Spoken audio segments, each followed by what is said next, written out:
所以咧今日就好有親切感，而亦都係因為呢個節目咧，所以我對懲教署就有更多認識。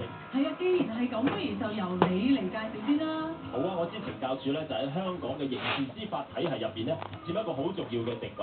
首先，佢哋要為一啲在囚人士揾一個衞生環境啦，以及係基樓嘅設施啦。另外，亦都要為啲更生人士提供好多更生服務喎。冇錯啦，咁你竟然喺度食完腳趾，更生事務科㗎。走快！一系列嘅策略啦，同埋服務。